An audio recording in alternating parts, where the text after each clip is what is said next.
Welcome, everyone. I am Chris Gore. Happy Wednesday. Let's go. Middle of the week. We are in full Comic-Con recovery mode. Alan Ng is waiting in the wings. Let's get him out here. Come on, Alan.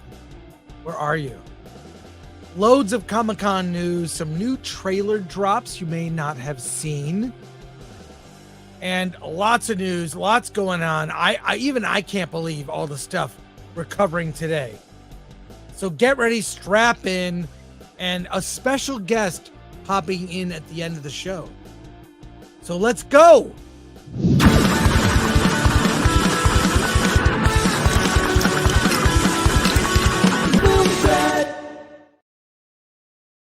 I expect longer and I expect bigger.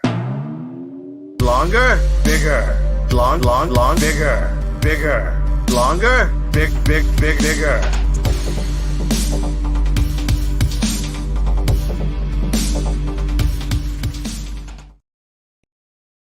Alan.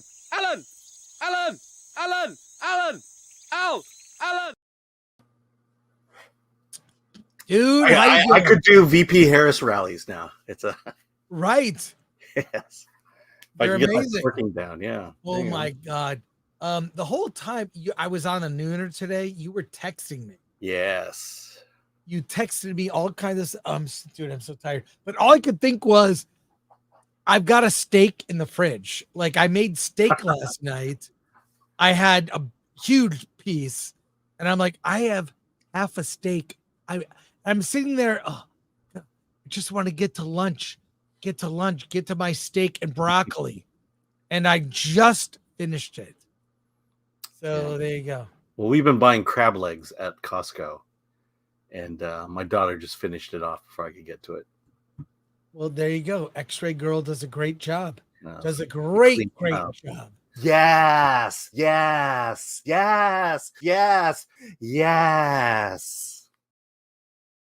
Okay, lots of news. And a trailer drop. I don't know why this is not getting more attention. This trailer. It's not a nerd thing, but you need to see this trailer. We will get to it, but let's go to our chat right here. Alan, hit me. Yes. Solomon Thornton, greeting dudes and dudettes. LTD3, the Silver Battleship. Hail all here. John Collar, I want to make a shirt that says KK needs to go back to getting coffee or something similar and wear it in the Disney World Star Wars section. Absolutely. That would be Galaxy's Edge, by the way. And then from Darth Scipio, I think, cheers to Ing the Merciless and cheers to Gore the Merciless. I'll take it. Thanks, Darth Scipio, and thank you for being a member. We've got check out the members only videos. Alan and I get to go to a lot of screenings, and I film the Q&As. I film there's panels there, lots of our weird, videos that you see us play are on there. So check it out. Thank you, Darth Scipio. And super chat, Benjamin 499. Thank you. If you liked it, that's cool. But the longer I think about Deadpool Wolverine, the more I think it's pretty subpar. It does fall apart upon more viewings, but I think the thing that falls apart mostly is the story. The thing I like that works are the character moments. That stuff is great. Yeah, the slow parts are still slow. Yes. All the TVA stuff is like, it was a necessary evil. Otherwise, we're going to get a 4-hour movie. If you Right. have to replace all that. But guess what I'm doing tonight? What? Going to see that movie again, and we're going to see it in 40x 3D. Oh, nice. I am seeing movies we'll talk about on Friday. I am seeing The Duel with Patrick Warburton. There's I'm going for the Q&A, and there's it's like a premiere event. And then I am seeing, just because I had a window of time, I'm like, all right, I'm seeing the Blackpink concert movie. It's playing today. Yeah, I thought about it, and then I saw I had to pay full price for Dude, it. we have a huge list of movies for Friday. We have to divide them up. Make sure we talk about it. I think we've divided up already on the list. Have we? Because I'm Looks like seeing it. a lot. Yes, You're I gonna seem to be seeing a lot. The only thing is Harold and the Purple Crayon. I don't have time to see it. Yeah, I'll see I that. saw Man and Witch and Kneecap. There's a lot. So yeah. I saw Dr. Jekyll. Oh, I want to talk about that. Okay. That's good. Well, we'll wait for Friday. Friday is all reviews. Lots of reviews. And today we've got all news. So there you go. And lastly here, Lord Thought. Oh, yeah. Like, share, subscribe, hit the bell for notifications, sign up as a member, join us on Discord, X, and Rumble, buy our merch. Yes, just follow us everywhere. Go to Discord, join the chat. I just want a reminder of our Instagram. It's all like the Instagram is all of our adventures, but it's also, I post weird movie posters. I'm a fan of movie poster art. I've got books about movie posters. I've read books about poster design. Like I know, watch the TED Talk by Chip Kidd. Chip Kidd is a designer who designed the Jurassic Park logo that was used on the book and movie poster. But our Instagram is all our posters. And here's the deal. Go to the Film Threat shop at shop.filmthreat.com. Posters. We've got like t-shirts based on classic logos. It's we still have, I think they're gone this week. The Funeral for a Franchise, those are gone after Friday.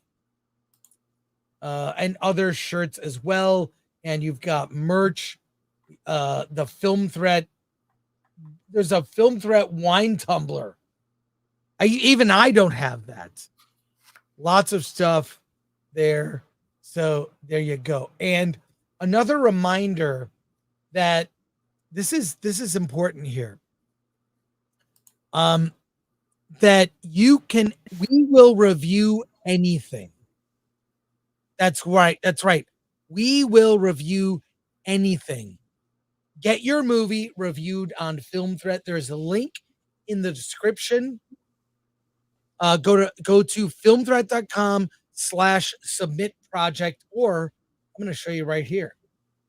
If you go to filmthreat.com and you go to the very top right of the page, it says submit your film for review. You can submit it.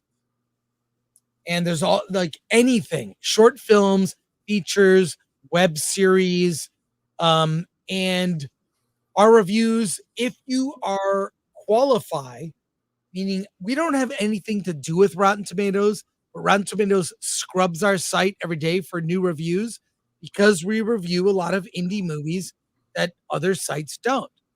That our review will be on your Rotten Tomatoes profile if you already have one.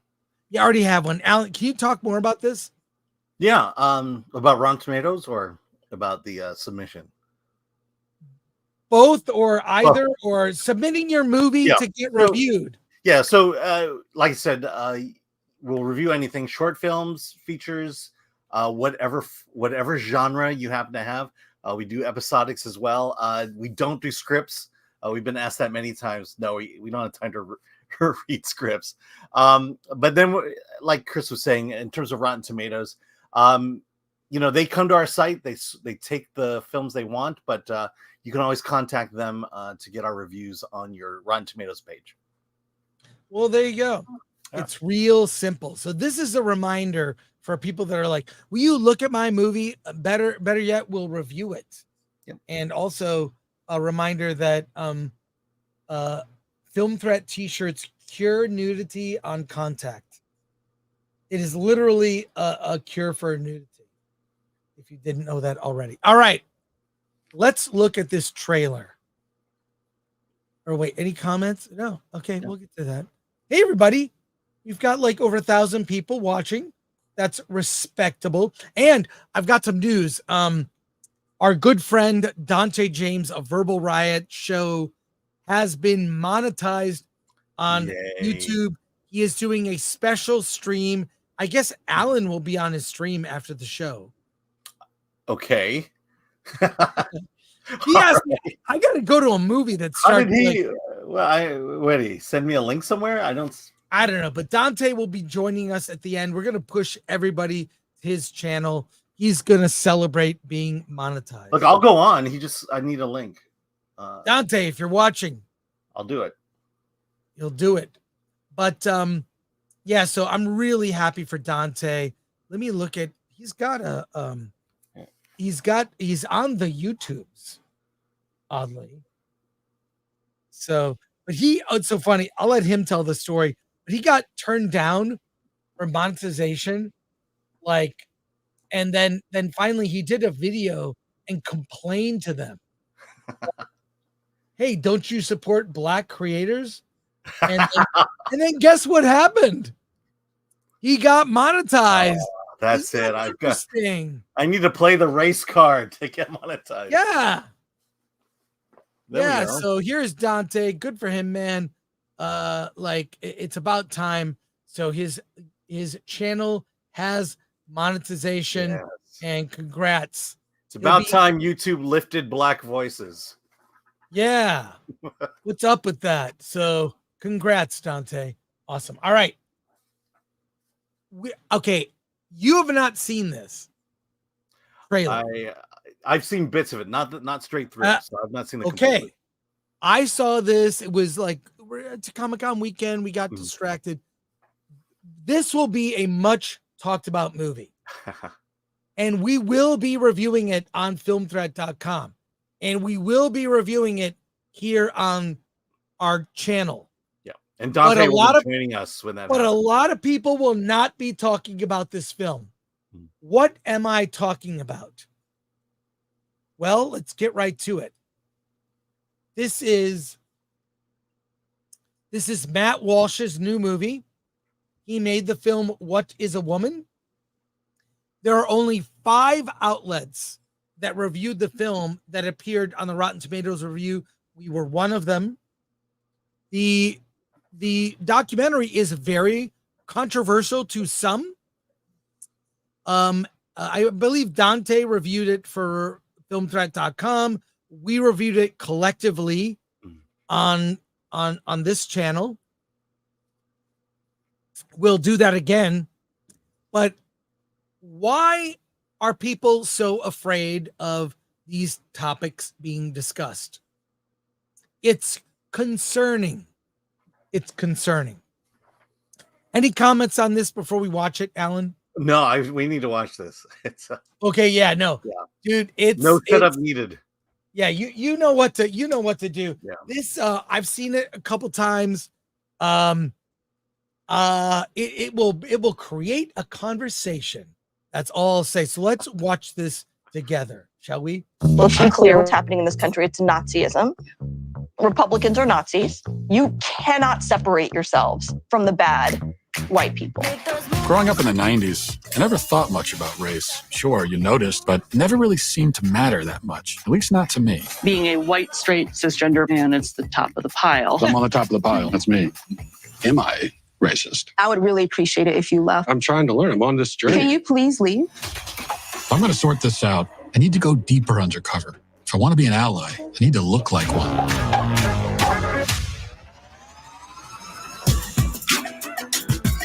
What is racism? Martin Luther King said not to judge people by the... Martin Luther King said a lot of stuff. Is America inherently racist? What the hell is that? The word inherent is challenging there. America is racist to its bones. All of the... So inherent. Yeah. The entire system has to burn. And I'm not going to even use save this country. This country is not worth saving. This country is a piece of shit. Oh, sorry. Sorry. They gonna say I'm racist. Joining us now is Matt, certified DEI expert. Here's my certification. Where are you guys on your anti-racist journeys? So I'll look around the room and point to who we believe is the most racist person in the room. We want to rename the George Washington Monument to the George Floyd Monument. Would you mind signing it? You will? What do you think about this issue of heteronormativity and how it intersects with the broader structures of racism in society? They gonna say I'm racist. What's up with white people? What are you doing to decenter your whiteness? Who's making it the center? Why are they doing that? And what you're doing is you're stretching out of your whiteness. This is more for you in this view. White. Folks, White. trash, white supremacy, white woman, white boy, White. entitlement, White. centering, White. silence. Is there a black person around here? There's a black person right here. Does he not exist? They gonna say I'm racist. But they call me racist. Hi, Robin. Hi.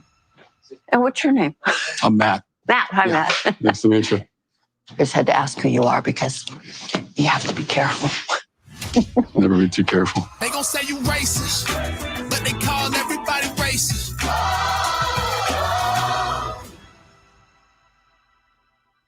I can't wait for this one. All right. Is it coming out before the election or after the election? September 13th. Okay. And by the way, it's not on VOD or whatever. It's in theaters. You can No buy kidding. tickets. So I am seeing it in a theater. This looks like a Borat, like, spoofing I guess the people who use race to let's be grifters. honest, grift. Let's Yeah. be honest, grift. And also I was thinking about that the other day. I was on my, I don't know. Someone was calling me a name while I was walking. Mm-hmm. Like, hey, white man. While I have my earbuds in, I walk in the morning, and it was, I just ignored it, but it was a little weird. I have not, and I lived through in the 70s. I mean, I saw horrible racism the other direction when I was younger. I have never seen more tension over race than I'm seeing now.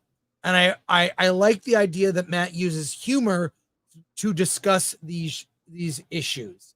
Yeah. I mean, apparently from what we talked about, you're more of a lightning rod for it at Comic-Con than I was. What did I say? What did I do? Well, I think you met some critics maybe from of a certain ethnic persuasion. Oh, I don't want to tell that story. Yeah, I know you don't want to tell. I'll save it. I'll save it. I'm just saying that you tend to be the more because I'm honest and common sense. And this looks like his last film, Common Sense, tackle the issue, but in a humorous way, and just let the people that have these ideas, just let them talk.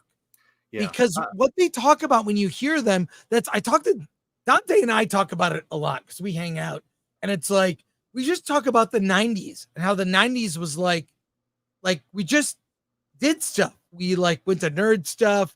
We like movies. We did it was weird, and it's so in our faces now. I just have concerns. Alan, you probably have thoughts. Yeah, I mean, I just watching that, I can't wait to see it. To me, it's Matt Walsh pointing out the hypocrisies of the whole race debate, and I love it. I love it. Finally, someone's confronting the hardcore left with these things. I will say the opening moment, they're at that dinner. Yeah, we reviewed that dinner on this channel. It was a movie called Deconstructing Karen. The two women who led that basically brought cameras and showed how this whiteness, deconstructing your whiteness dinner goes, and is very cringe. And you can watch it. You can go onto YouTube and spend some money and watch it. But we did review it. I reviewed online. It was funny because my review of that movie was, you need to see this movie so you know how the other side thinks. And I gave it a very high review because I think this is one of those movies you need to see just so you know exactly what you're up against. Interesting. And then when the social went out of my review, giving it a high review, they retweeted my review and then they took it back. Really? Yeah. Why? Because they read the review. Oh, shoot. That's crazy. Yeah, I'm looking forward to this, and I think Daily Wire is no, actually the last one we had to subscribe to it to watch it. Maybe they'll give us a screener this time. Well, the woman who is at the end is Robin DiAngelo. Yeah, who wrote the infamous book. She's white, and just basically says all white people are just racist off the top. So I don't know. I just really wish this is like in our friend group. What's weird is unintentionally our friend group is just organically diverse without whatever. We never talk about stuff like that except when it comes up like this. Yeah. So yeah, when it becomes the point. I mean, this wouldn't be in movies. We wouldn't be talking about wokeness if it wasn't for the fact they are bringing up issues of race constantly in these movies. Well, I, for one, will be seeing it in a theater in September, and we will review it. Yep. Let's look at your comments here. Let's see. JD Old Channel Archive. The term racist has lost all meaning and sting as part of the past 5 years. In the last 5 years, yeah. Oh, yeah. Solomon Thornton. What is cisgender? I never use that term. It's a stupid term. Some people say it's the any normal person. You're just normal. You are the default setting. Anyways. Yeah. From Heinlein, is that the Acolyte Writers Room? Absolutely. Absolutely. MK Solid. Hey, MK. It's political Borat with Matt Walsh. So he only has one character. And MK also says, anyone who remembers the 80s and 90s, we were almost completely beyond racial issues. Our society was headed for a utopia. I don't understand what happened. Yeah, it's very sad to see that, like, the place we are now and how this is a constant. It's a lot of like young people that don't know much, and they generally don't have a diverse friend group. And it's strange how they're almost pushing the division. I always make the analogy of Flash Gordon, like Ming the Merciless. He was the leader that kept the factions of Mongo fighting amongst themselves. Yeah. So that like fighting like the Hawkmen, fighting the Prince Baron, and just all these different kingdoms fighting. And they didn't notice that, oh, I'm the one, making all this happen. Yeah. It's also hey, there we go. That's a weird, I don't know how that. Why we pulled it. Yeah, it also reminds me of episode 1, season 1 of Twilight Zone, where you have this small little town and everyone's kind of getting paranoid with each other, and at the end, all the townsfolk are fighting each other, and you pull back and it's aliens just flickering lights. It's Monsters on Maple Street. Yeah, Monsters on Maple Street. Yeah, but that's Media. Yeah, Pilgrim Media for 2. I'm white and not always right, but ready to fight. Fantastic. Thanks, Pilgrim. Appreciate that. But yeah, no, I they're stepping it up. I mean, in theaters, that's pretty cool. So cool. All right, what story do we go to next, Alan? There's a whole bunch. You got the article. Put up the article. I'll put up the headline. Okay. Let's see. Okay, well, we got breaking news. Let me grab this. We have breaking news. What is it? Oh, hold on. Let me. Sorry. All right. Here we go. From the Wrap, Disney Entertainment Television lays off 140 staffers, including 13% of National Geographic workforce. The cuts are also impacting Disney-owned TV stations, Freeform, marketing, and publicity divisions. This was here. Let me grab this. It was up here. I want to go. There we go. Let's see. Disney Entertainment is undergoing a new round of layoffs impacting roughly 104 staffers. The cuts were attributed to adjusting team numbers across Disney TV brands, which impact 2% of Disney Entertainment television workforce, including brands National Geographic, Freeform, Disney-owned TV stations, marketing, and publicity. The cuts are a result of a larger shift from Disney to focus on quality over quantity, with the layoffs serving to help transition the company into this new mindset. The layoffs were done surgically to minimize the amount of impacted staffers. An individual with knowledge of the situation told The Wrap. Disney CEO Bob Iger first revealed this planned shift a year ago on the heels of the release of Walt Disney tentpoles like Indiana Jones and the Dial of Destiny, The Little Mermaid, and Ant-Man and the Wasp: Quantumania, whose large budgets somewhat outweighed their theatrical revenue. Looking to Disney's entertainment studios, we focused on improving the quality of our films and on better economics, not just reducing the number of titles we release, but also the cost per title, Iger said during the earnings call for third quarter of 2023 from last year.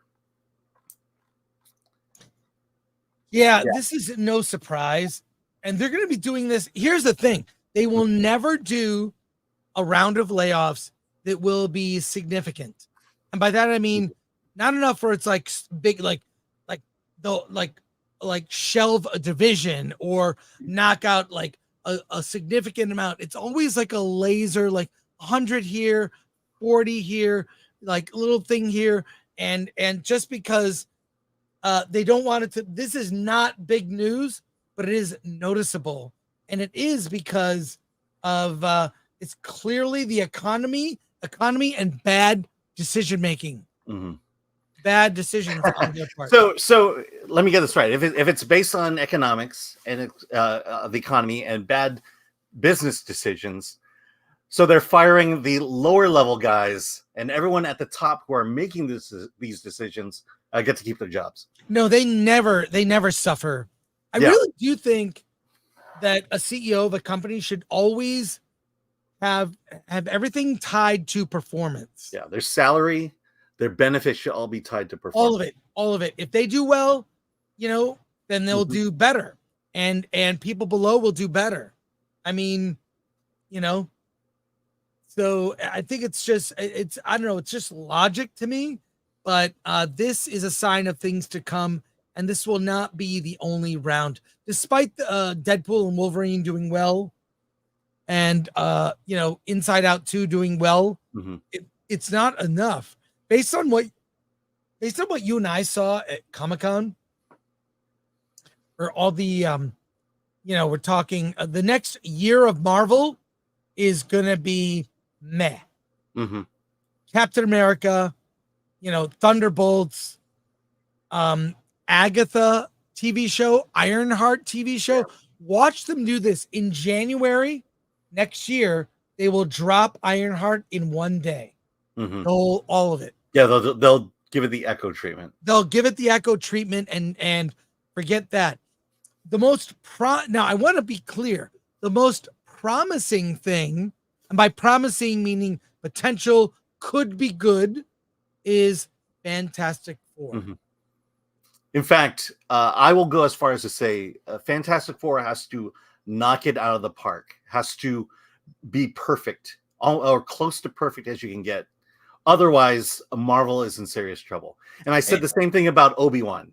Obi-Wan needed to be a massive hit and a massive success, or Star Wars was done. And guess what? It wasn't. Yeah, well, it's so there's another year of meh Marvel, and we'll see how that helps. But yeah, basically Marvel is a year behind DC. And by the way, competition is coming. Superman from James Gunn is coming out. You've also got all the stuff happening with Lasseter. Have you heard Netflix? This is a different news story, but I read Netflix is putting John Lasseter will have purview over all Netflix animated projects. Amazing. All of them. Well, they have that Spellbound coming out. I believe that's so they'll be looking at stuff and giving notes. So Lasseter's had a big comeback. Yeah, well, that's Spellbound. Spellbound's gonna be interesting, because it's kind of the test how much of a creative genius is Lasseter, and also Spellbound stars Rachel Zegler. Yeah, I'm not. So let's go to chats here. There's one super chat. All right, from Pilgrim Media. Is the multiverse played out, or is DEI tendril? I think that DEI is being paid less attention to. I think it will for big corporations. It'll always be there. That is reality. I don't think it's going away. Yeah. I mean, although it's not going away, but I mean, look, I'll play devil's advocate for a second. Diversity is good. But it has to be organic. You can't throw it up there for just to do it. You know, if you want diverse people, you got to find the people who have the talent to pull it off. And the takeaway from Deadpool and Wolverine is, and they even say it in the movie, let's give them what they want. Mm-hmm. Wolverine in his comic book accurate costume, or at least, you have to change it for real world, for real in real life. But yeah. Well, we talked about the costume looks good. I saw a lot of people dressed as Wolverine. Yeah, it did not look as good as Hugh Jackman. Yeah, on Monday we talked about it. It made right now it's made over $500 million. 33% of that comes from Hispanic audiences, Hispanic and Latino audiences. Which the only reason that's important is because Hispanic and Latino audiences didn't exactly see themselves in Deadpool and Wolverine. Yet they came out more than any other ethnic group, including white people, to see the movie. The top international country to the box office, top country box office international was China. I can definitely damn tell you that they didn't see themselves on the screen in that movie either. Well, all I got to say about that is white people step it up. I know. Come on, white people. Come on, white people. They made a movie for you. Yeah. You are seen. You are heard. Oh my God. Let's keep going here. A few more chat comments. Okay. John Collar, Disney is the cowboy riding the nuke down in Doctor Strangelove. That's right. I love that guy. That actor was also in Blazing Saddles. What in the wide world of sports is going on here? Thanks, John. From Solomon Thornton, responding to Atomic Lori, just ignore them. Just ignore them. I bet. Hold on. Am I supposed to be reading this? Bet you in the 90s and even before that, there were small-minded folks and people ignored them. There's some good in this world. That's the comment on the last thing, which we got to keep the comments focused on the current topic. Okay. From Alan Horkin, beatings will continue until morale improves. This is weird. I'm just weird. All right. Bayana Rad, karma is a bitch for Disney. And then for my friend Shanzi for 199, made it. Welcome aboard. Nice. Welcome aboard. All right. We're going to pivot to the next topic, which is super. Well, let's stay on Disney. Gina Carano. Okay. Can you pull that up, Alan? I'm going to find a weird video to play while you're doing that. Okay, I got it. Wait, we are beyond the mark. We can swear. Holy fucking shit, these reviews are delicious. That's right. We'll be doing a lot of reviews on Friday. All right. Here we go. Gina Carano to depose Pedro Pascal, Kathleen Kennedy, and more to testify. This is big news. There's a whole list of people that are being deposed. This is, of course, in Gina's lawsuit against Disney. They intentionally attempted to ruin her career over saying beep, bop, boop, and not towing the line in a specific political direction, which is her right. And this will be interesting. Alan, if you would. Okay. Gina Carano's legal battle over her firing from the Mandalorian could feature a star-studded cast of witnesses, including Pedro Pascal, Jon Favreau, and ex-Disney chief executive Bob Chapek. In a joint filing from the ex-MMA fighter and Disney, Gina pointed to those names as potential witnesses that could be called to testify in her case. She also included Bear Grylls, Lucasfilm president Kathleen Kennedy, and Lynn Hale, the engineer of the publicity campaign behind Star Wars. Wow. The July 26 court document previews issued to be raised in trial, tentatively scheduled for September 25th, such as whether Carano was under contract on February 10th, 2021, when Disney purportedly terminated her for voicing right-wing opinions on social media. Oh my God. Another contested issue is whether Carano was treated differently than her male co-stars. In her lawsuit filed in February, she alleged that Disney and Lucasfilm turned a blind eye to others who she said made offensive and denigrating posts directed toward Republicans, which she was allegedly fired for her cultural and religious beliefs. She pointed to Pascal's 2019 post comparing former President Donald Trump to Hitler. I believe Pascal was just going to say, well, everyone else was doing it. Right. Let's see. Just kind of goes into detail why the others were on the list. It's look, and I actually, from my understanding, I could be, correct me if I'm wrong, Pedro and Gina have a good relationship. She respects his right to say the things he says, but the reverse was not given to her. Right.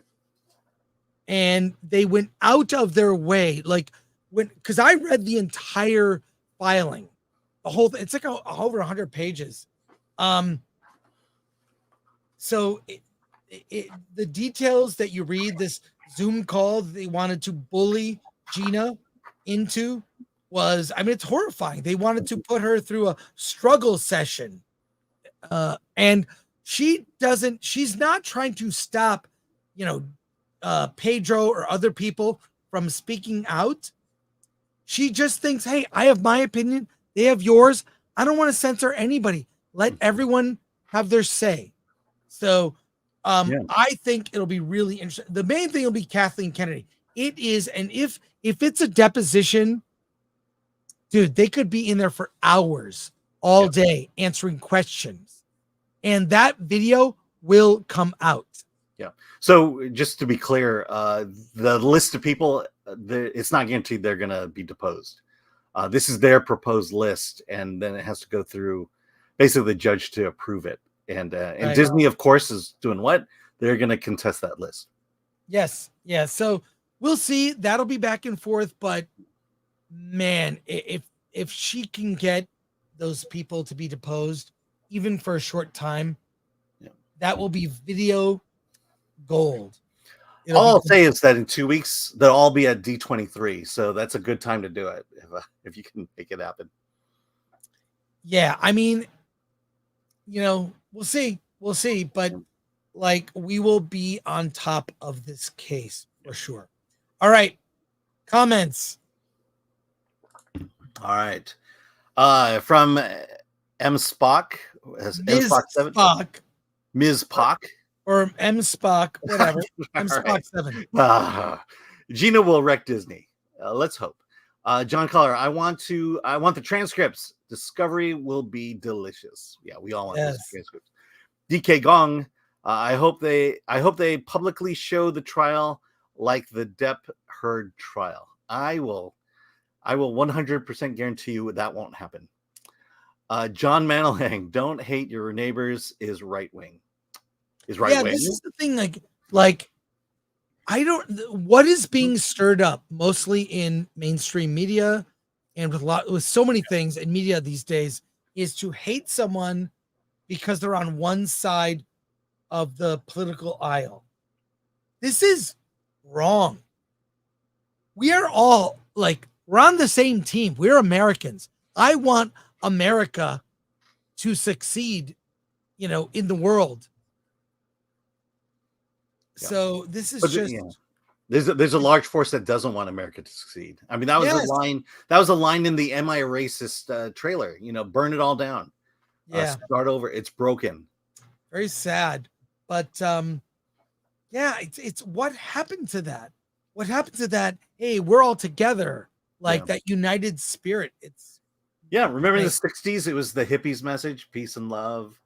Where did that go? What changed? How did that evolve from the hippie movement to where we are today? The media and politicians who push division are the enemies of the people. I believe that. Thanks, John. J for 5. I got my Star Wars funeral t-shirt the other day. Love it. Let's fucking go. Wait, what'd you say, Alan? I said, let's fucking go. All right. You like it when they meme me. Yes, it's true. Bullzayed Womp Rap for 5 Australian. I have no idea. Hey guys, have either of you guys got any inside news on Coppola's Project Megalopolis? A trailer looks surreal, but it sounds like a troubled product. It has been getting mixed reviews. It's been getting mixed reviews. Yeah. But even the things people say about it that are negative only make me want to see it more. I don't know anything about it. I can't wait to see it. Do you know what the issues are? Why are people not loving it? I'll tell you what it is. It's weird. Okay. It's like part sci-fi, but it's told in a weird way. And it's self-indulgent. Well, when you spend your own money, you might as well be self-indulgent. Yeah. So that's the issue. It's not accessible to a broad audience. Yeah. Cool. All right. Okay. I for one can't wait. All right, next topic. We're going around here with Superman. Let's talk about James Gunn's Superman.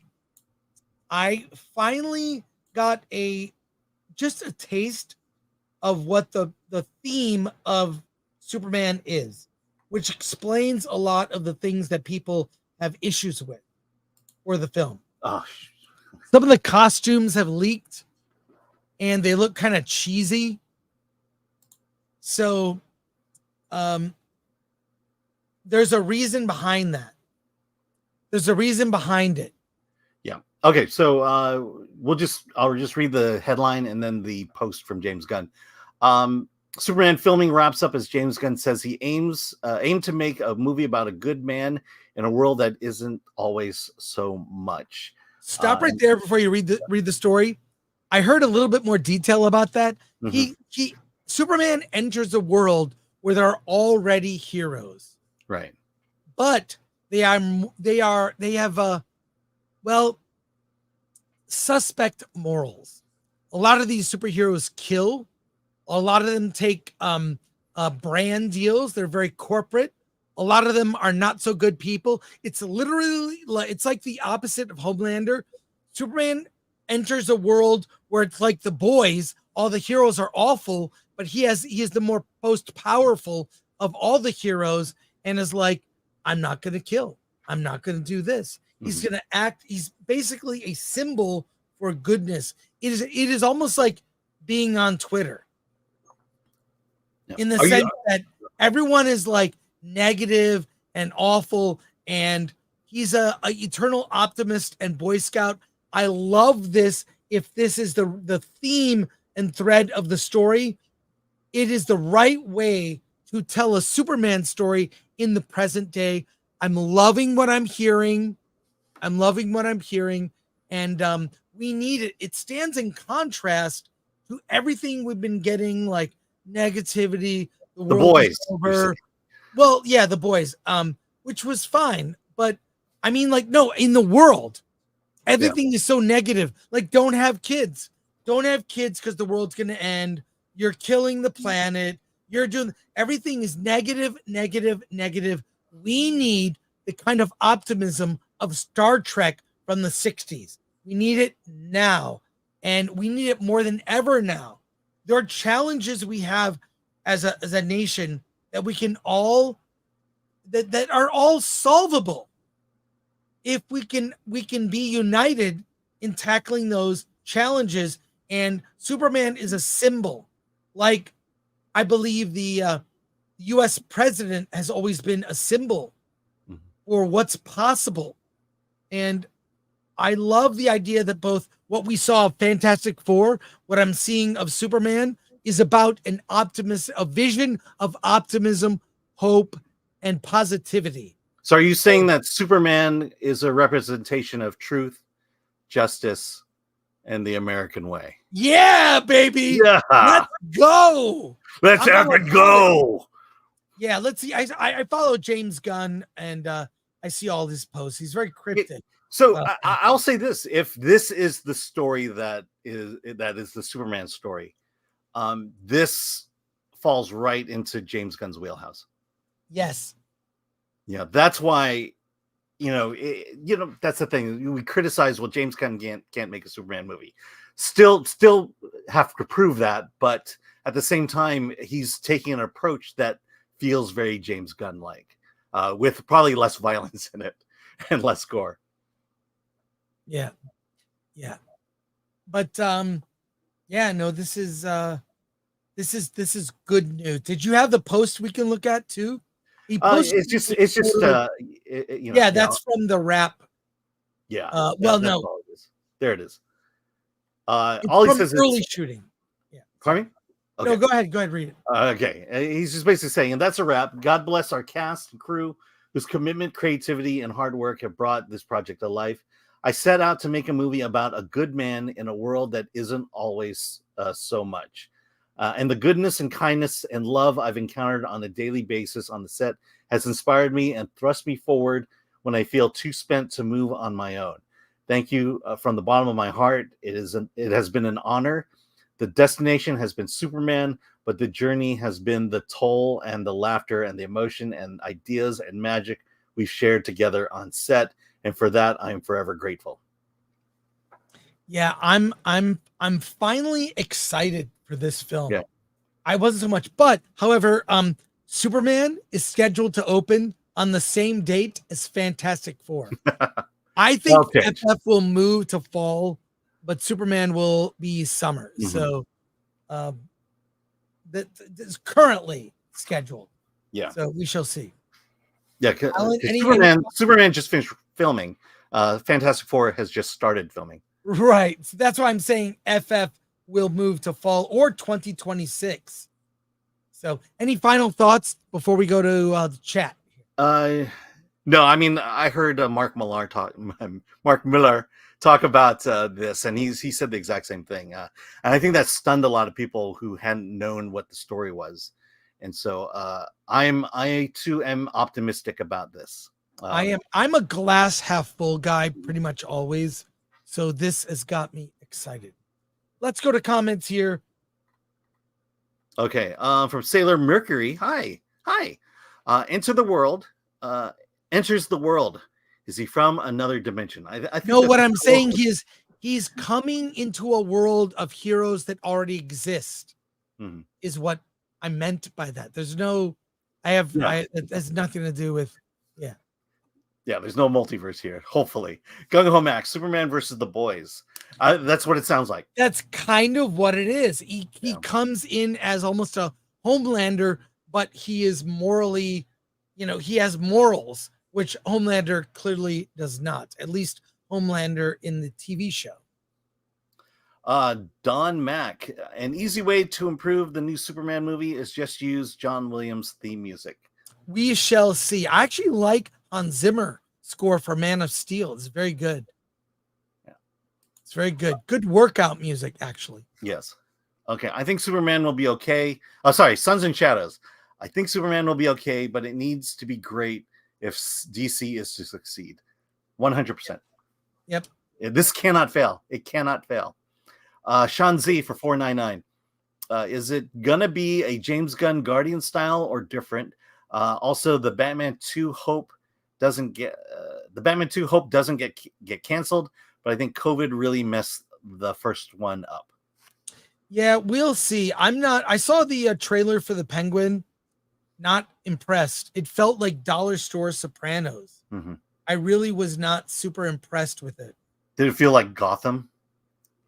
I don't care. Batman's not in it. Mm-hmm. If Batman is recurring, make a Batman. Yeah. I think the Robert Pattinson vision from Matt Reeves of the Batman would make a great TV show, not a movie. Yeah, make a Batman TV show. Yeah, I mean it's desperation. They saw that Colin Farrell could pull off the Penguin, or at least his version of it. make it a series, and now they don't know what to do with it. They didn't know where to carry it from there. Thank you, Sean Z, for the super chat. All right, Bruce Gilbert. No more depressed Superman. We want a hopeful Superman. Amen. 100%. Depressing Vision and dark. That's Batman. That's Batman's world. You know, if you ask me, that's fine for Batman, but Superman, I want hope. Yeah, that's why I was never into Man of Steel. English Batchers. There we go. The test, is it good? Guardians, when it was announced, a lot of people, including me, said, "What the fuck?" Turned out to be fucking ace. They said WTF. Oh, I'm sorry. Said WTF. Turned out to be fucking ace. You're swearing a lot more lately, Alan. I'm reading the chat. You're taking after me? When have I sworn without being prompted by the chat? That's yes. Let me find something. I tell you what, unless it's a super chat, I'm not going to swear. There you go. All right. In the super chat, I'll say the full expletive. All right, let's talk about this Jonathan Major news. Can you find the story? Yes. Find the story, Alan. There you go.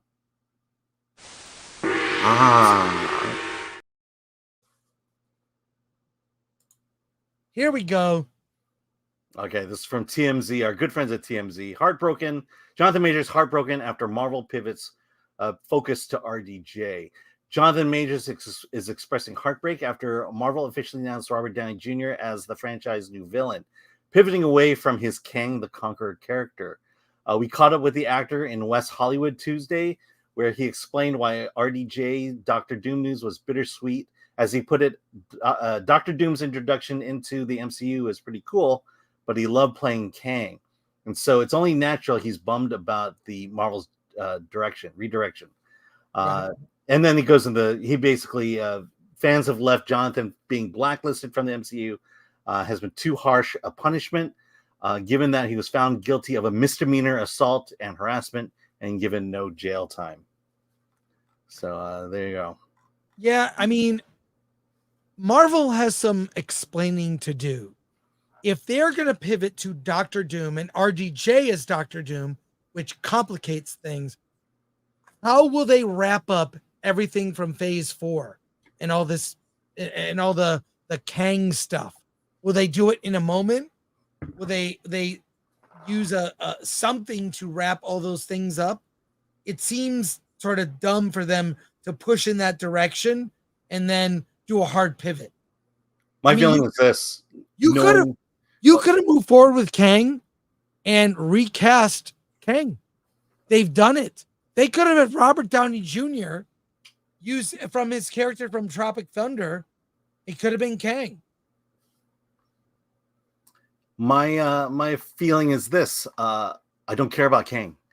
I never cared about Kang. In fact, when it was announced that Kang was be the new villain, I know a little bit about the Kang story. I never liked the Kang story. And I was never excited about the Kang story. And this whole Avengers Kang dynasty, to me, that was without the Jonathan Majors stuff, didn't excite me whatsoever. So my feeling is why do we need to wrap up the Kang story? Can't we just let it be that there's a stadium full of Kangs and now move on? Why does it need to be wrapped up? You know, are they going to lose a lot of money, a lot of box office because they didn't wrap up the Kang story? No, move on. Go to Doctor Doom. Doctor Doom is a better story than the Kang story. Well, by the way, I was in the room at Hall H during Comic-Con, and Kevin admitted when we introduce something, it pays off later. He had a specific mention of that. It was related to the new Captain America.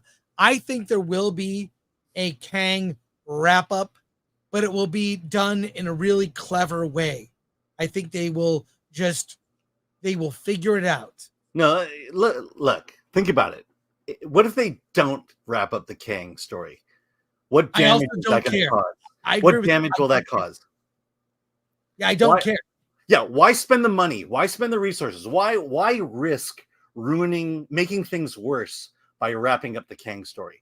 Just let it be, move on, start afresh, and tell a better story. Because the moment you refer back to Kang, you're going to weaken everything that you've just done at that moment. He's done. They defeated Kang. Good job, Ant-Man. Well done. Move on. And then move on. Well, that may be the way to wrap it up. Just ignore it. I really think we're going to get a lot of ignoring of Phase 4, but they will explain a bunch of these things away. Maybe in almost a comedic montage. Remember in Ant-Man when they had the montage with what's that actor? I'm having a Paul Rudd? Not Paul Rudd. Okay. It was in the movie, Hispanic. Oh, with Luis. Yes, Luis, where he does that thing where it, like tells a funny story. I think that's how they wrap up all the loose ends. I'll let him have that one. If that's how they do it, I'm all on board with that. Yeah, let's have Luis like tell a story and wrap up every loose end from Phase 4. And are we in Phase 5? Are we Phase? They're not. They didn't mention phases at that whole H thing. You said there's no timeline. They didn't show you a timeline. They didn't show a timeline. They didn't announce any Disney Plus shows. And yeah, it was really interesting. It was very interesting the way that panel went. But the other thing is Jonathan Majors has a movie that's on the shelf right now. By all accounts, did we review it from Sundance? Yes, we did. It's a film called Magazine Dreams. It was at the Sundance Film Festival. And I remember it was either Focus Features who bought it. And what they did was... No, I think Fox actually bought it. Yeah, they bought the movie. And then what they did was we're doing a big promotion for this film in December for Oscars. Right. He's the star, and by all accounts, he gave an Oscar-winning performance. Yeah. There was a lot of great buzz coming out of Sundance for Magazine Dreams. And I believe it was Fox Searchlight who bought it. Yeah, so this movie came out at Sundance in January 2023. I already subscribed to the newsletter and got a great review. And it's sitting on a shelf, a 9 out of 10. Yeah, from our harshest critic. Yeah, it did and it's about a guy that wants to be on the cover of modeling magazines or workout magazines. Anyways, and Jonathan Majors apparently is phenomenal in it. Yeah. That movie is just sitting on a shelf. So there you go. All right, pivoting to the next thing. Let's talk about this entertainment and deep fake story. This is interesting. Oh, do you want to do chat on that one? Oh, sorry, chat. My apologies, chat. Yeah. We have I don't know that we can do all. These are. Let's go. All right, here we go. Tucker time. Alan, please read Sofa King Cool. Wait, do that again. Read it slow. Sofa? Yeah. Okay. No. I said it unless it's in a super chat. Okay, there we go. Hey, Jeff Tucker, love you, man. Yeah. Suns and Shadows. If you send the super chat, I will read it right. Suns and Shadows. You can't say blacklisted. You're racist. Indiana Jake. Just have Doom obliterate Kang.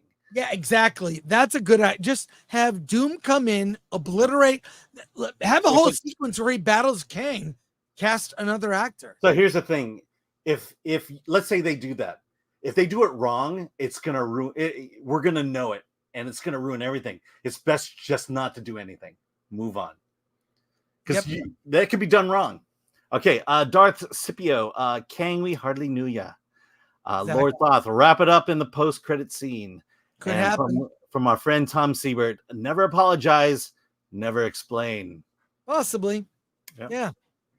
All right, let's talk about this AI story. This is really interesting. All right. This is really, really interesting. Okay. Stop obsessing about race, you stupid, midget-minded morons.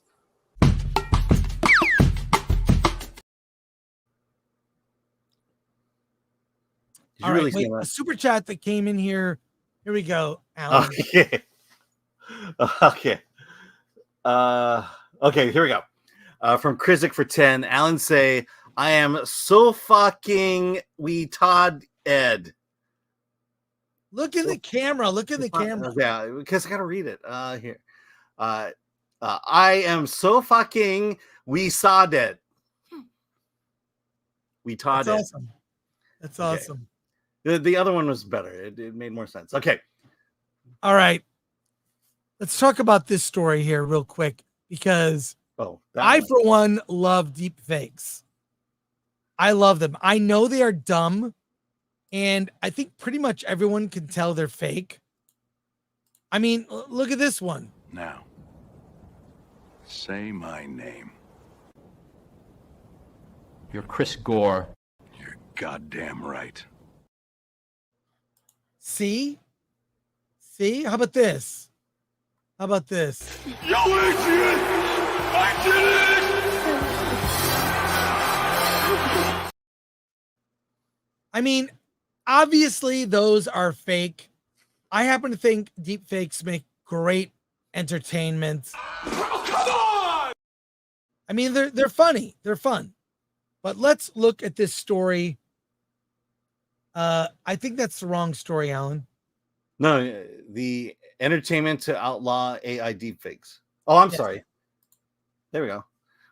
Yeah. Okay. Yeah, entertainment. Go ahead. No, I go ahead and read it. Read the title in the. Okay. Entertainment industry backs a bill to outlaw AI deepfakes. Look, Fran Drescher. The entertainment industry is united in support of a bill to outlaw digital deepfakes and create the first ever federal rights to one's voice and likeness. A bipartisan group of senators led by Senator Chris Coons of Delaware introduced a revised version Wednesday of the No Fakes Act, which would make it illegal to create an AI replica of someone without their consent. The bill has the support of SAG-AFTRA, Disney, and the Motion Picture Association, which represents 6 major studios, as well as the Recording Industry Association of America, Recording Academy, and major music labels and talent agencies. Here's the thing. It's being used for entertainment now, and I think it's funny. I see a lot of other creators on YouTube use it. It's clearly falls under parody, satire. I don't know that if I've ever seen a deep fake that was not a deep fake.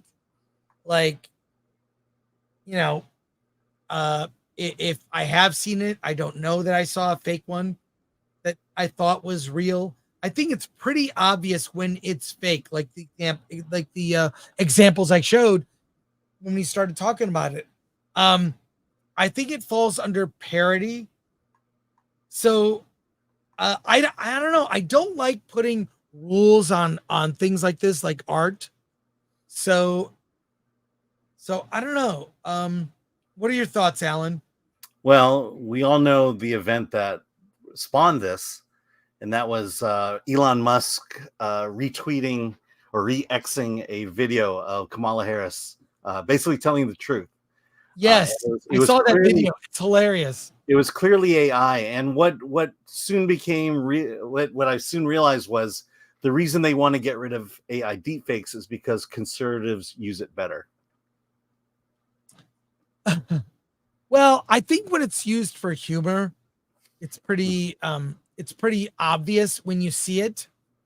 I don't like the idea of restricting it. Mm-hmm. Right? I don't think that's a good idea. Plus, let's say, I mean, this is going to be a constitutional battle.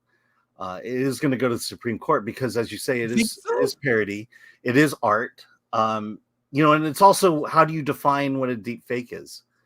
That's the biggest thing. You know, if you're 100% right, does that mean it's a deep fake? If you're 90% accurate, if you're 80%, where along the scale? How much do you have to alter someone's voice / appearance to where it's not considered a deep fake and they can't sue you for it? And that's the problem with making a law like this. I just, this is the year where we bring up this same issue of government overreach. How far is too far? And it just feels like this is going to go too far from a government needing to control things standpoint. AI is still new. It's still new. It's still untested. I mean, you've got to let the technology go a little bit further before you start even thinking about, whether you need to regulate it or not. This scares me, and this is why I just don't support stuff like this. I support freedom of speech. Yeah, I think, and we'll see. This may fall under that. Where it's going to get weird is if people think it's real when it's not. Yeah. It's maybe it should be labeled, but not banned. But I think we're in the early stages of this now, and I'm against government getting involved in this at all. Government rarely makes anything better. So I would push back on this. Yep. All right, we're gonna pivot to a story that I'm surprised we're talking about this. I'm surprised we're talking about this.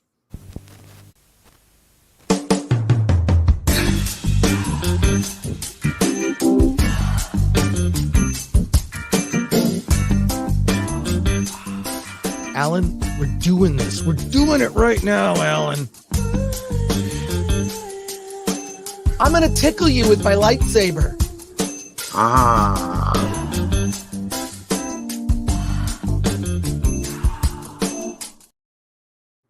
How did that happen? Yeah. Today, Dante got monetized. Today, Film Threat got demonetized.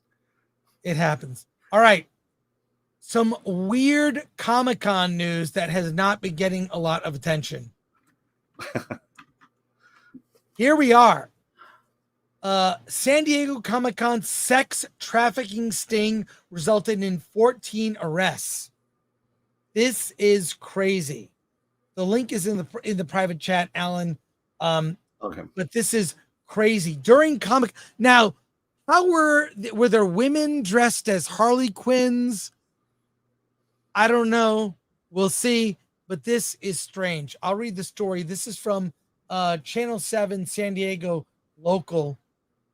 10 potential sex trafficking victims were recovered during the operation by the San Diego Human Trafficking Task Force. Can you read this? Can you see it? Yeah.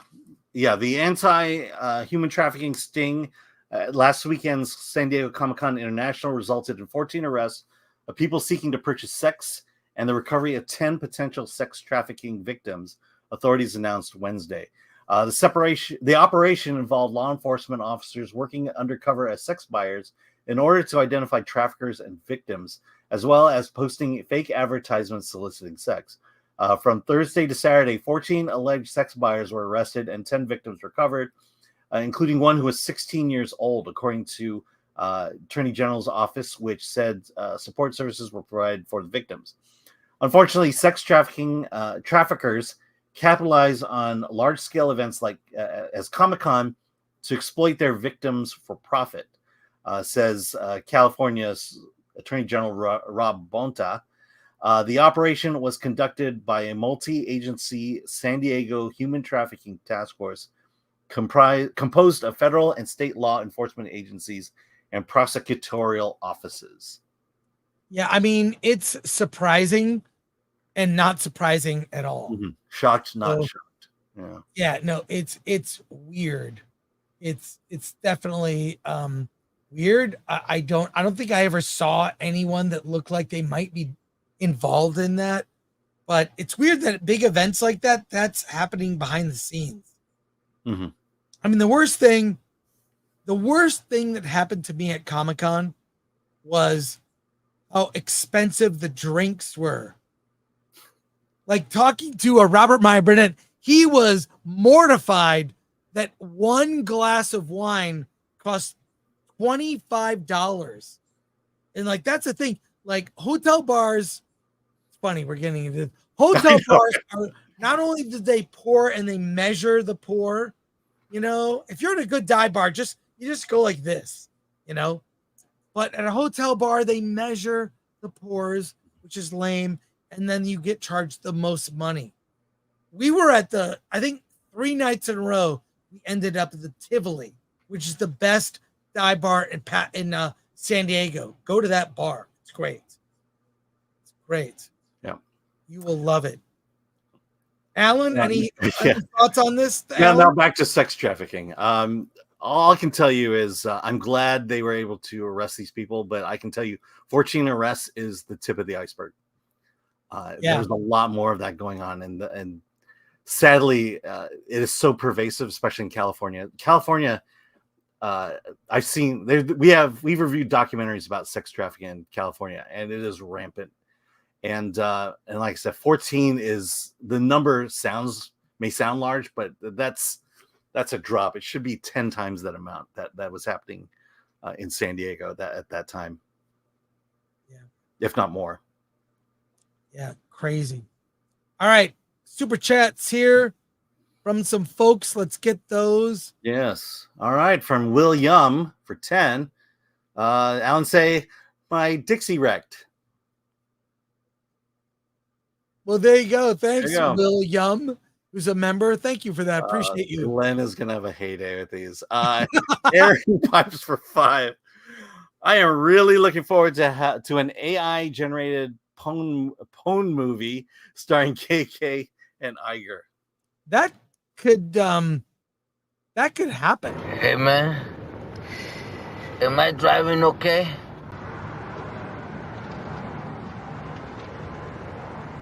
I think we're parked, man. Oh, shit. AI porn is a thing, from what I understand. Deepfake AI porn is already happening. Yeah. Crazy enough. Actually, a year ago, I reviewed a documentary about deepfake porns, about a girl who was basically, her face was put on a porno, distributed to all the guys in her college, and she was doxxed because of that. Yeah, this is only going to get more complicated. Mm-hmm. So, hey, let's talk about this Ted Sarandos thing. Yes.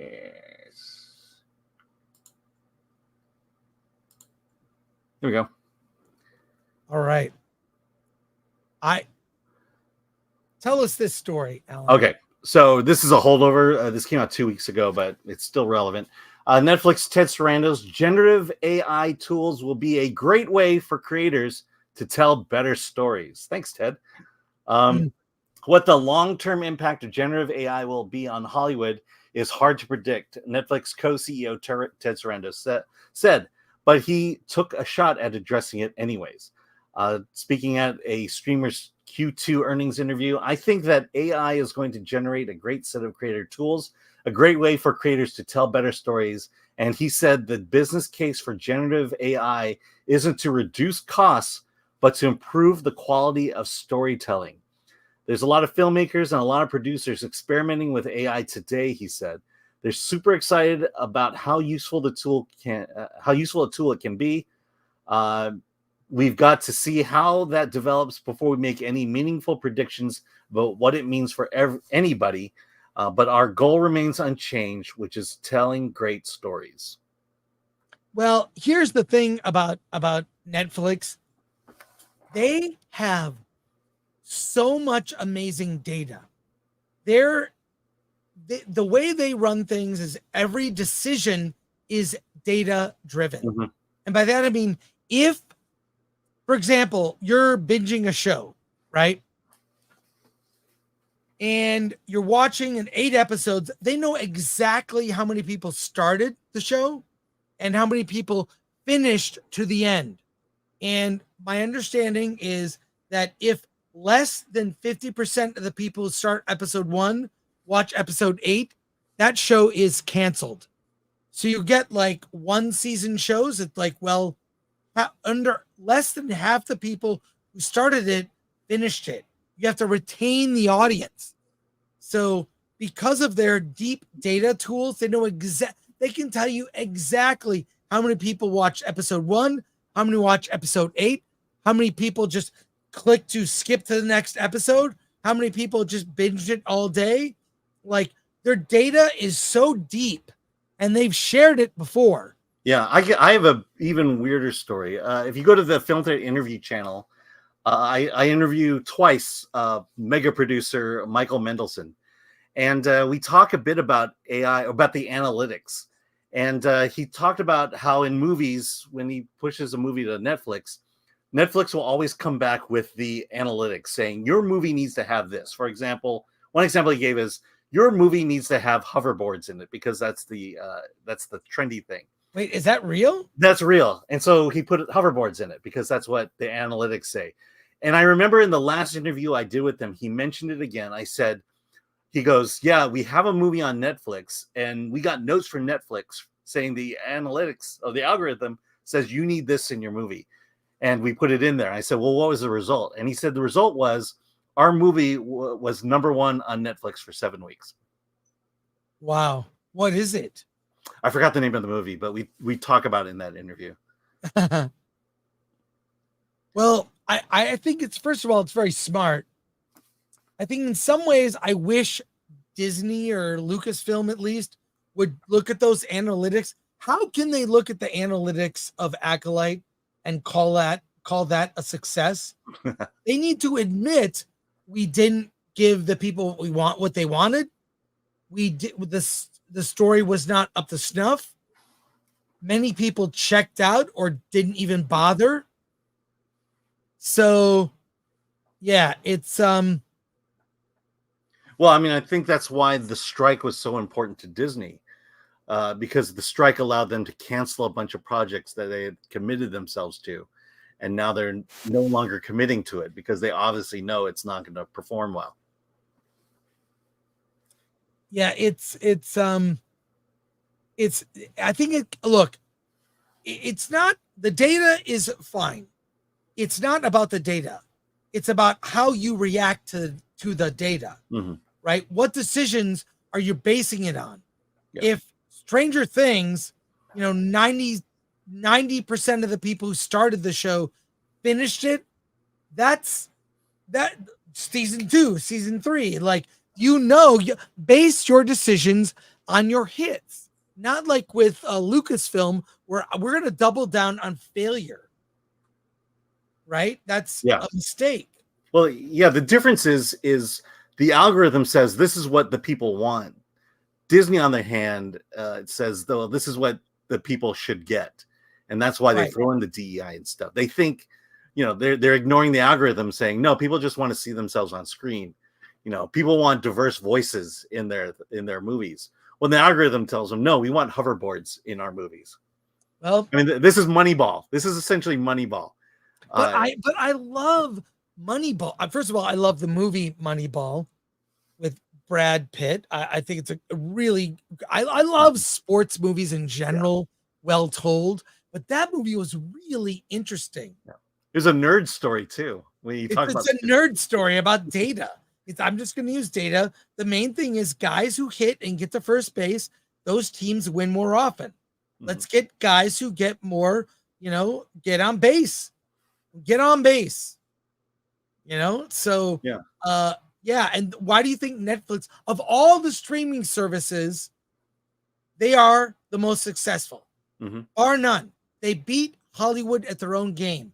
So learn from these lessons. Let's go to chat right here. Let's talk to them right here. Yeah, I'll just say, let's also be real. Hillbilly LG all of a sudden appearing on Netflix. I mean, talk about giving people what they want and making money off of that. Let's tell that story. Okay. All right. Oilers Workshop for $9.99. I enjoyed talking to Rob for 3 hours on Wednesday at the bar, and for Maggio Pizza was amazing. Thank you for facilitating that experience, guys. Alan, it was a pleasure to meet you and producer Lori. Yeah, well, thank Actually, you for that. thank Gabe Thanks. El Taib for putting that together for us. Yes, and thanks for the super chat. We appreciate all your support. I love meeting fans when we can. I love it. All right. Tom's picking for 5. I wonder what the algorithm would say a movie about boobs, guns, and hoverboards. Yeah. Let's be real. Hoverboards may have been popular then. It's not popular now. I would watch that movie. Thank you, Thomas. Appreciate that. Yeah, boobs Here, and guns. let's see. All right. Let's see. Sorry. Believe in Yourself says, grateful for you two. I continue to recommend your channel at every opportunity. Thank you for that. Thank you, Believe in Yourself. We have fun here. I think we've got it. We have a lot of fun. All right. Heinlein says, hoverboard should be considered for every script first draft, in my opinion. Again, it was popular 2 years ago. It only improves things. Yeah. All right. Sailor Mercury. I'm convinced on that. It's conflicted. Weird. I'm sorry. I'm conflicted on that. It's weird having AI dictate the creative process, but humans already make terrible products. Well, I'll say this. AI doesn't dictate anything. AI gives you data. Yeah. What choices you make based on that data is up to the recipient of that data. So, like, we had a reaction to the pandemic. Maybe we should not have reacted the way we did.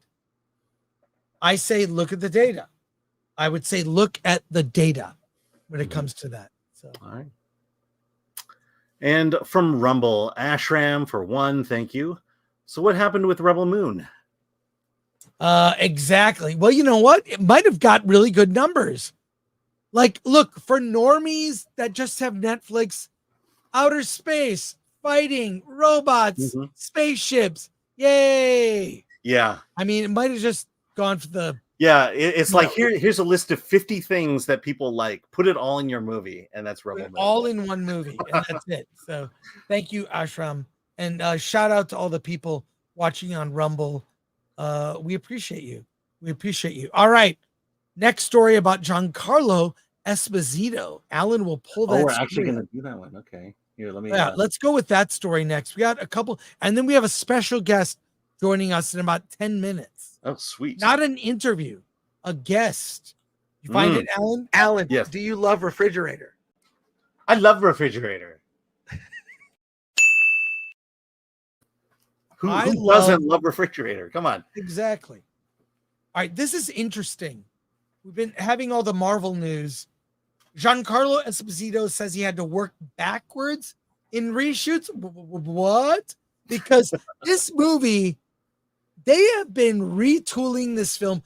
Look, here's the problem with this movie is that they needed Sam Wilson's character to earn the shield.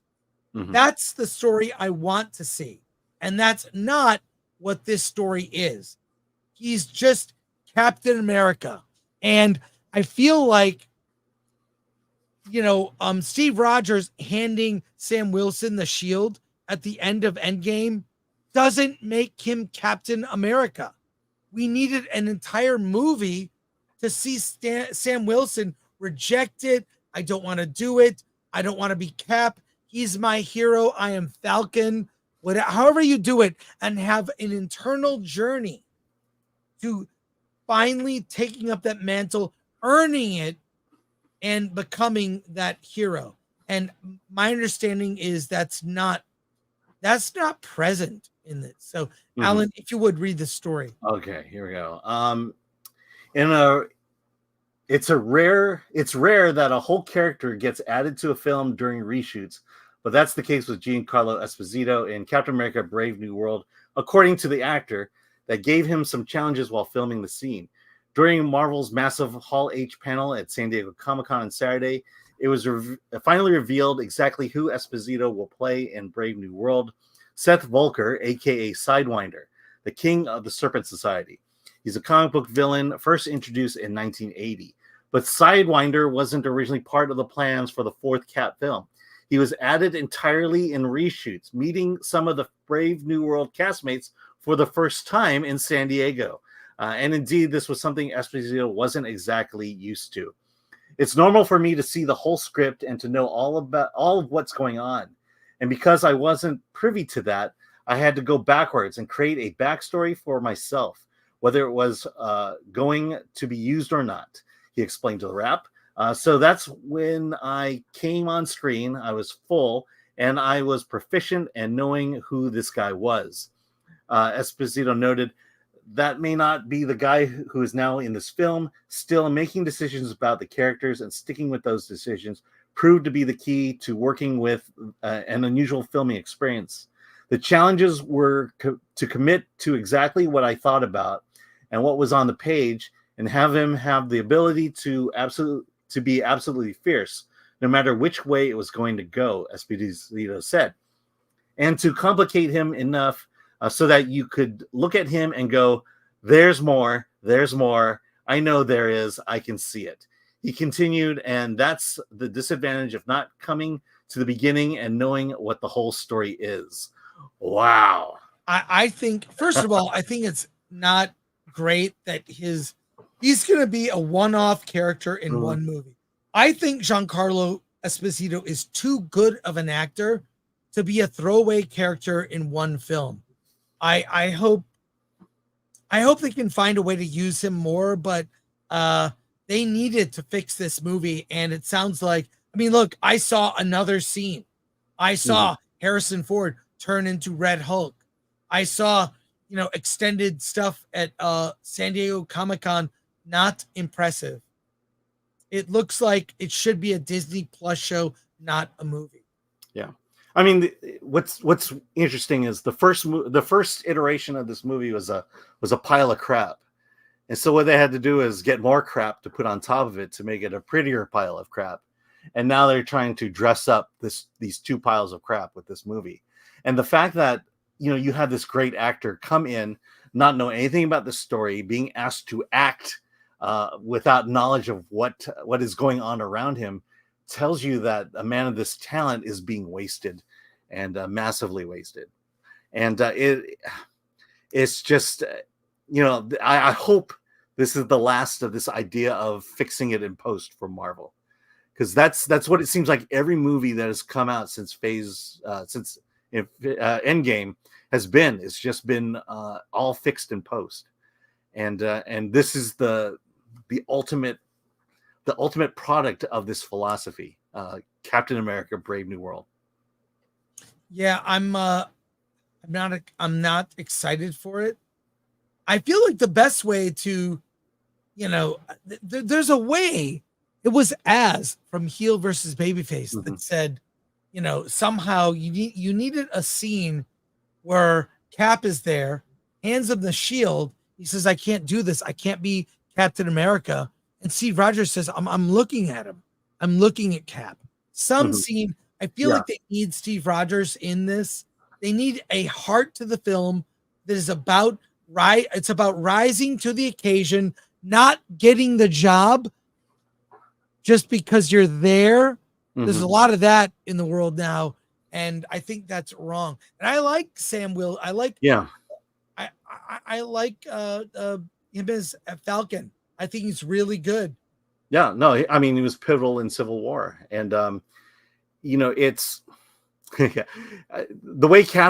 way Sam as captain, Falcon as captain it's I have the shield, now respect my authority. And I feel like that's what's going on here. And that's not the way it should work. Yeah. And again, just the fact that Carlos here Giancarlo hadn't met his cast until San Diego. You're just gonna feel it and know it when you see him on screen that he's just there for filler. Yeah. Well, let's go to chat here, starting with this. All right, Matthew Hammond for $4.99. Analytics featured in Moneyball made MLB unwatchable.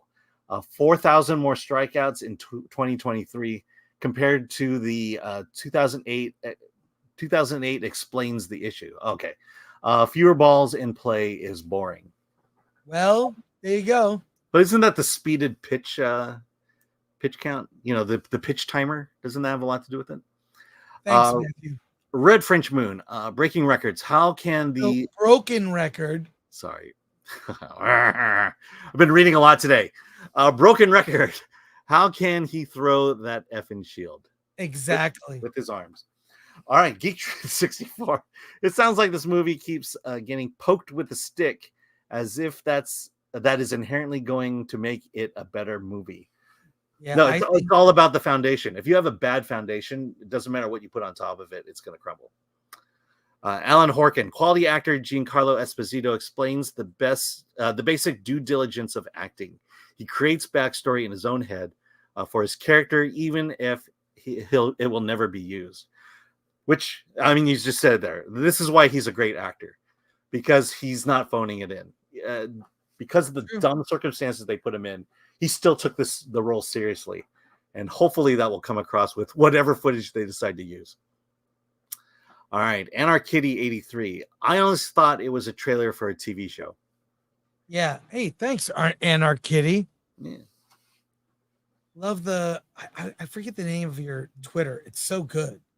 It's on the best memes. But thank you for that. Appreciate you. From Krizik. Krizik, not gonna lie, Harrison Ford at San Diego Comic-Con, when he first entered the stage, seemed like he got into some of It's a Gundam's vitamins. Yeah, they're not vitamins. Boy and his dog, who called it a Frankenstein movie, sounds fitting. Yeah, it's gonna be a mess. I hear the action and story are better now, but there's no journey for Sam. Yeah. Hey, let's talk about toilets. Do you have a copy of that? Because I wrote in the notes that I put it there solely for the title, and but I don't have access to the article. Where's the article? It's in Variety Plus. I don't have it. Okay, then we gotta skip it. What are you talking about? Hey, let's not get derailed. Let's get. We got so much stuff to do. We got so much stuff to do. Go. Go. You gotta help me. Do it. Help me. Go. Do a show. Jesus fuck. Why was I so angry? That's crazy. That's Why crazy. were you so angry? The question should be. I'm not angry at all. Yeah. I'm having fun. The question should be, when am I not angry? I love talking to you on shit. It's fun. It's fun. All right. We're gonna pivot here. What? Oh, you don't want to do that story. I do want to. I love Skibidi Toilet. No, the other one. The other one we're about to. No, let's do this. Here we go. Alan added the story. I think it's great. Here you go, Alan. Ready? Just read the first. I know this. Okay. Thing. I see. I can't read that, so I'm going to pull it up here. Yeah, just read the bullet points. Right. Okay. So Skibidi Toilet flushing out audience data on an internet phenomenon. The Skibidi Toilet series on YouTube has amassed billions of views since its February 2023 debut. The emerging Skibidi Alliance, powered by fan-made content, brings in massive views and engagement in its own right. Creator Alexei Gerasimov jumped from obscure animator to a YouTube top creator, once even pulling in more views than Mr. Beast. Uh-oh. Yeah, well, first of all, let me tell you about the series. It is the weirdest thing ever. It's like those red versus blue with the Halo, where people would make full-on movies with red Halo characters fighting blue Halo characters. It was fun. Skibidi Toilet is next level. It's like an epic. There's no dialogue except these guys in the toilet saying skibidi, skibidi, skibidi, skibidi. A bunch of camera people, and the whole thing is shot POV, and it's a massive war where characters are explode, are murdered. It's just war with very little dialogue, if not no dialogue. It is an ongoing story. I think total so far, it's almost 2 hours. It's a phenomenon. There are Skibidi Toilet action figures. There are Skibidi Toilet. Kids are into this. It's like watching a video game war. Kids dress in cosplay as characters from Skibidi Toilet. I'm a fan because it's so weird. It's like David Lynch making a video game movie. It's so bizarre. And every video gets like hundreds of millions of views. I think they should cut it together, high res, release it in theaters as a movie. It would make $500 million. It's a phenomenon, and Hollywood needs to pay attention. This. I know it's strange. Look it up. Watch the videos. It's surreal and weird, and I personally love it. So the fact that you can get on Temu, of all places, action figures, there's merch. It's nonsense, but it's also like it has a weird humanity to it. There's a weird humanity with the characters. You get what they're going through. Yes, because we can see ourselves sitting on toilets. No, it's just what do you think? What do you think of this, Alan? Anything weird that finds massive success, I'm all for it. I mean, come on, but I can't. I've never been attracted to watching this. I saw it because you wanted me to see it, and I'm kind of done. But again, kudos. If you could do something outside of the Hollywood process, do something on your own and find great success with it, more power to you. I hope more people do this. Well, anyone that's ever watched one of those videos is like, you've got to see it. Mm-hmm. You've got to see it. It's that good. Here, I found the article without the this is why we do have to do show prep. Yeah, you know why I put notes in the show doc so you read them and you know what context is. People. Just talk. No, because people are on other shows. Real quick. People do other shows, so I can't talk to them. This is why I don't like talking before the show. Before the show, all business. After the show, what? Yeah, but then you say we should have talked about it. I'm like, oh, okay. All right, here we go. Here's more of the story here, Alan, if you would, and thank you. It's too small. I can't read it. Right here. I can't read it. The link is in the private chat. Here, is that big enough? What is this? Okay, hold on. Okay, here we go. You want me to read there? That's where you want me to start? Start with a new VP Plus data. Go.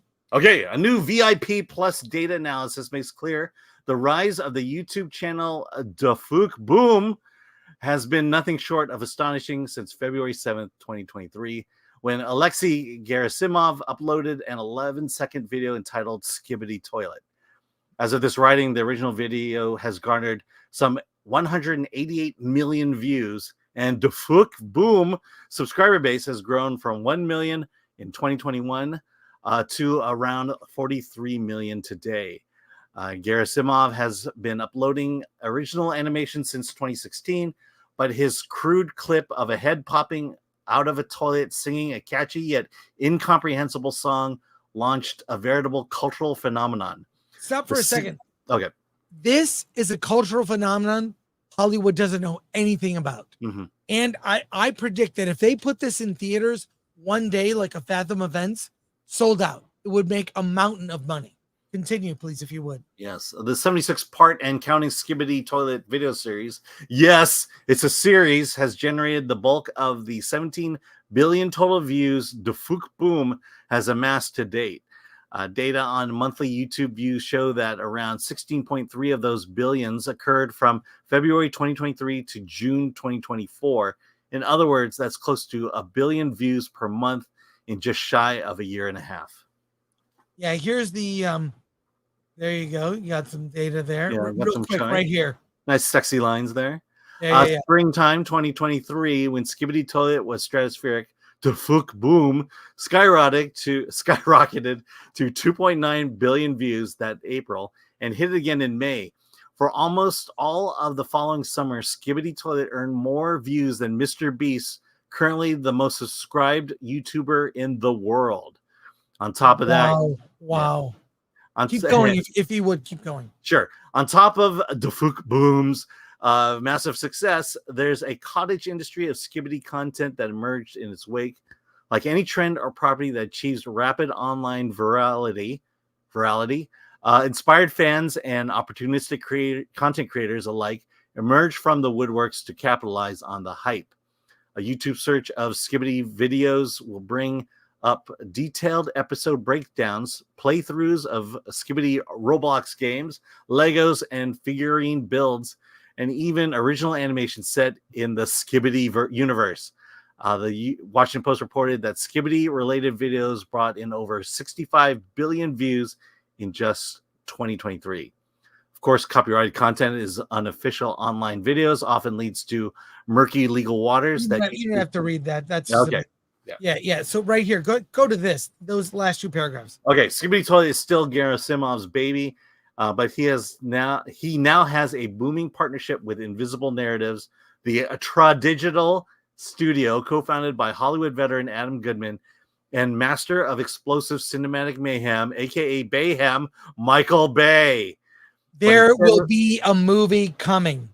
Yes, Keep going. And it'll be directed by Michael Bay. But instead of playing a fruitless game of whack-a-mole, with takedown requests, the company has opted to bring some more of the bigger Skibidi fan channels into the fold. Yeah, we don't have to go. Yeah. There. Main thing is, hey, this is about to go Hollywood. You're about to see this go Hollywood. And I talked about this. I talked about it. I said it's coming. And here it is. Let's go to your chat comments and questions here about this topic. And then we have a special guest joining us. Let's see. Go for it. Okay, here we go. Justin Channels. Not a show if Chris doesn't blame Alan for something he hasn't done worse. Hey, just look, I love Alan, but I'm the guy like herding cats business. Come on, let's go. So yeah, you were the guy who was, hey, put news articles in the doc. And then you go to the doc. Oh, thank you. What did I say? I said, great job. What do you want? I'm just saying you could have looked for it. You could have looked first before telling us to see what we already You know what? I was on the nooner when I did that. I was like, well, I gotta leave, Gary. I gotta better say to Gary, I got to go. I know. It's good. like when I tell my daughter, stop playing with your friends and get home. It's all love. We just want to do a fun show for you guys. Sailor Mercury. I'll never understand how things get popular on YouTube. Laughing my A off. Evil Wolf 2. This is a really weird phenomenon. Do people actually seek out this material, or is it catered to them by a broken algorithm that the creator took advantage of? Yes. I actually genuinely like Skibidi Toilet. It's weird. I love it. Yeah, but it's a fad. It is a fad, and it will go out like a fad. Goon, why are they using memes to make movies? Good question. Lance Uppercut 37. Next up, Hakusua, the movie. It's coming. That's what she said. Film thread. Caveat ties for one. When I was a real young kid, I remember seeing the back of a VHS tape where some monsters was coming out of the toilet. It freaked me out then. Wonder what this show would do to my younger self. There we go. Thank you for the support, and a shout out to everyone on Rumble. We'll see where this goes, but I think it's going to end with a big budget movie. Now, we have a special guest joining us today, the incomparable Verbal Riot. What's happening, guys? Hey. What's happening, boys? So you have a live stream right after this. Yeah. How you got turned down for monetization like twice. Yeah. What happened? I mean, they said it was for copyright issues, which I didn't know what they were talking about. I looked through all my videos, and I just decided to change a few things, and I finally just sent them a video appeal where I sent them like a video saying, hey guys, I'm a Black content creator in this YouTube space. I have a unique voice. I don't understand why I'm being denied monetization. And to their credit, to YouTube's credit, they got back to me within 3 days, and they approved it. So finally. Well, yeah. And you've been, you appear on Versus, our show. You've been a frequent guest. When we review the film, Am I Racist? We will have you on. We have to go see that movie, man. We're going to go. But, yeah, man. And you're also been on George's show on Sunday. Yeah, George the Giant Slayer. So this is your live stream is coming up. We will put the link in the I'm gonna put it here. Can we point to Lori, Atomic Lori? I just put the link there. Can we point everyone to go to Dante after this? Put that in there. Thank you, Lori. Yeah, and this is basically just a Comic-Con wrap up. What I'm doing, I'm going to talk a little bit about the milestone of finally getting monetized, but it happened so late that I had already planned this Comic-Con wrap up show, so I didn't have time to kind of gather a party for like, hey, I just got monetized. So I am going to talk about it a little bit, but mainly this is going to be a Comic-Con wrap up show. Okay, so wait a sec. I can send you super chats. Is that right? That is correct. I can now finally get super chats, man. Right. Okay, this is crazy. I might send one just to test and see if it works. Yes, by all means. I'm just gonna test it, but let me know. We put it in there. Now, what do you talk? I heard that you've been getting in trouble with stuff, like some of the stuff you talked about, like. Well, look, and to be honest with you guys, and you know me very well, I've been pretty tame. I've been pretty tame on YouTube lately. Like I haven't been as buck wild as I am on X. You know what I mean? Yeah. You're great on X. It's like our private conversations would be demonetized for sure. Oh, in a heartbeat. And I feel like, and that's kind of another reason why I felt a little snubbed by the not getting monetized thing, because I'm like, hey, I've been playing nice. Like don't get me wrong, I'll still give my opinion on things, but I haven't been buck wild as far as, my takes. Right? Yeah. I don't know. I don't think your takes are crazy. They're just tell it like it is. Well, they're not crazy to you because you're based, but right, exactly. Exactly. To the woke snowflakes. To the wokes, I'm Public Enemy at least number 4. Yeah, there's Candace Owens. There's Gary. There's a Drinker. What can you do? But dude, I'm so happy for you.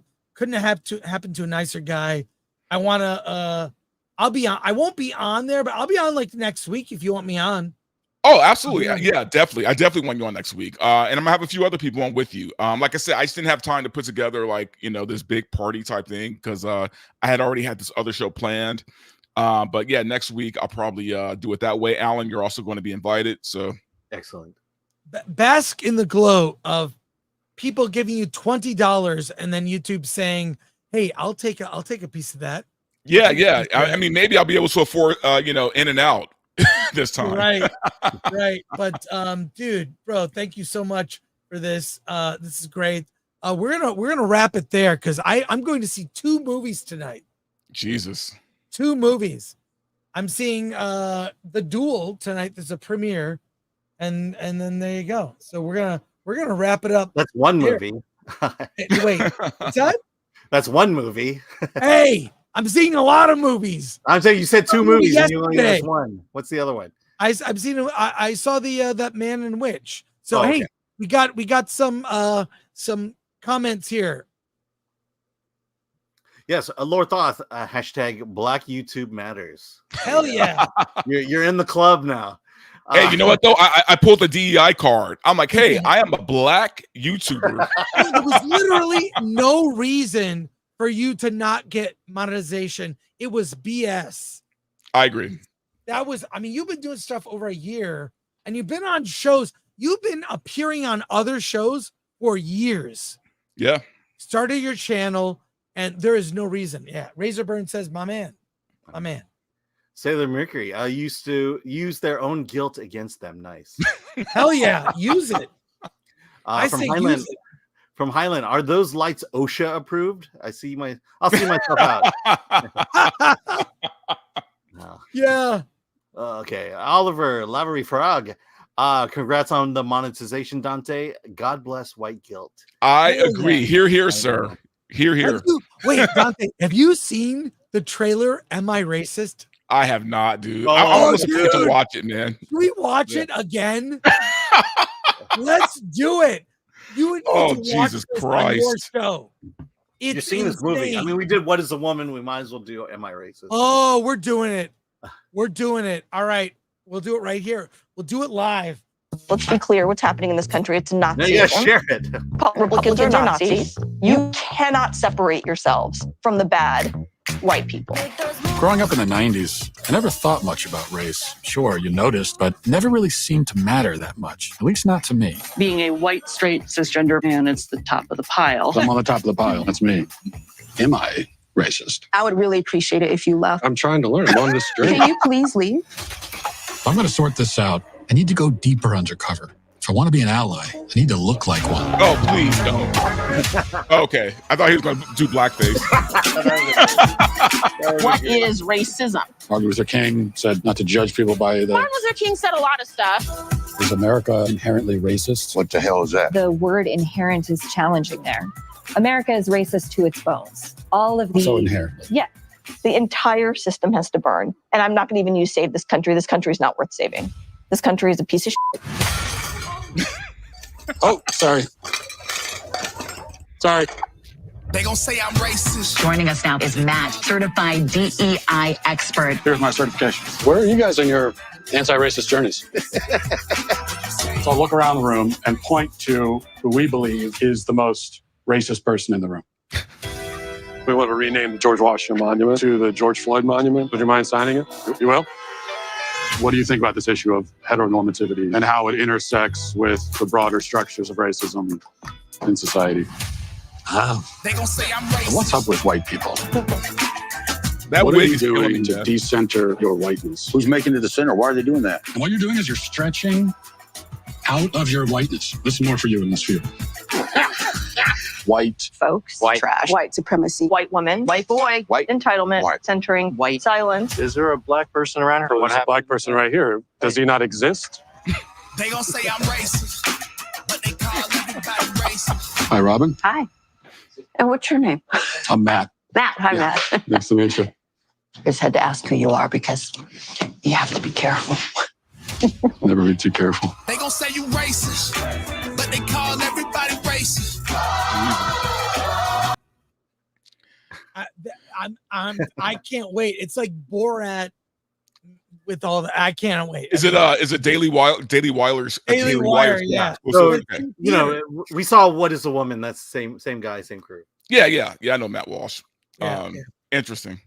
Yeah. A few comments here. Let's go. Yeah, Sons and Shadows. Remember for 12 months. Thank you. Congrats, Dante. Let's effing go. Let's fucking go. There you go. Thank you. Krizik, $10. Look, I don't know. I don't like Matt Walsh's take on video games, but I do like his doc's premise.